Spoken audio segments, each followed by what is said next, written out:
کبھی سوچا ہے کیوں بعض اوقات ہمارا کام بار بار رک جاتا ہے؟ انسان اپنی زندگی میں کئی بار ایسے لمحات دیکھتا ہے جب کوئی کام کتنی ہی محنت کے بعد بھی مکمل نہیں ہوتا۔ کبھی چھوٹی چھوٹی رکاوٹیں سامنے آ جاتی ہیں اور کبھی اچانک حالات بدل جاتے ہیں اور کبھی وہ کام ویسا آگے نہیں بڑھتا جیسے ہم چاہتے ہیں۔ یہ لمحے انسان کو سوچنے پر مجبور کر دیتے ہیں کہ آخر یہ سب کیوں ہو رہا ہے۔ کبھی کبھی رکاوٹیں چھپی ہوئی رحمتیں ہوتی ہیں۔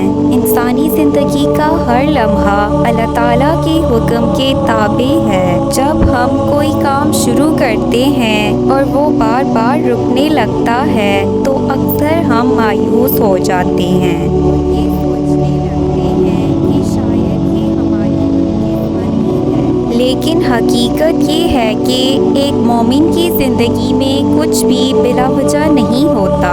ہر رکاوٹ، ہر تاخیر اور ہر مشکل کے پیچھے اللہ کی حکمت اور اشارہ موجود ہوتا ہے۔ رکاوٹیں کیوں آتی ہیں؟ کاموں میں رکاوٹ محض دنیاوی اسباب کی کمی یا اتفاقی حادثہ نہیں ہوتا۔ یہ ایک طرح کا اللہ کا پیغام ہوتا ہے جو ہمیں سوچنے پر مجبور کرتا ہے۔ نمبر 1، اللہ کی طرف سے امتحان۔ زندگی میں آنے والی رکاوٹیں ہمارے صبر اور یقین کو جانچنے کے لیے ہوتی ہیں۔ جیسے حضرت ایوب علیہ السلام کی آزمائش ان کے صبر کو ظاہر کرنے کے لیے تھی۔ رکاوٹ اس بات کی جانچ ہے کہ بندہ اللہ پر کتنا بھروسہ رکھتا ہے۔ نمبر 2، چھپی ہوئی حفاظت۔ بعض اوقات ہم کسی کام کو اپنی کامیابی کا ذریعہ سمجھتے ہیں لیکن حقیقت میں وہ ہمارے لیے خطرہ یا نقصان کا سبب ہوتا ہے۔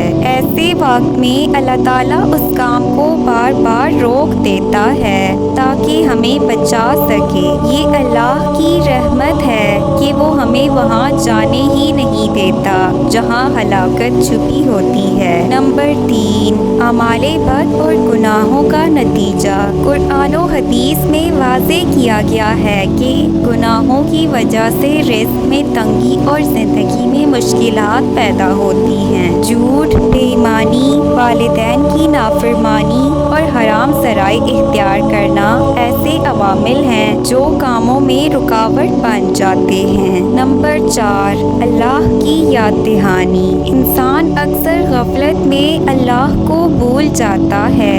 جب راستے آسان ہوتے ہیں تو بندہ اپنی طاقت پر بھروسہ کرنے لگتا ہے۔ اللہ تعالیٰ کبھی کبھی رکاوٹ ڈال کر ہمیں اپنی طرف متوجہ کرتا ہے تاکہ ہم سجدے میں گریں، دعا کریں اور اس کی مدد مانگیں۔ قرآن مجید میں ارشاد ہے، ہو سکتا ہے کہ تم کسی چیز کو ناپسند کرو اور وہ تمہارے لیے بہتر ہو سکتا ہے کہ تم کسی چیز کو پسند کرو اور وہ تمہارے لیے بری ہو اور اللہ جانتا ہے تم نہیں جانتے۔ حدیث شریف میں آیا ہے، جب اللہ اپنے بندے کے لیے خیر چاہتا ہے تو اسے دنیاوی مشکلات اور آزمائشوں میں مبتلا کرتا ہے تاکہ وہ پاک اور قریب ہو جائے۔ یہ اس بات کا ثبوت ہے کہ بار بار رکاوٹیں اللہ کے خاص نظام کا حصہ ہیں اور ان میں خیر چھپی ہوتی ہے۔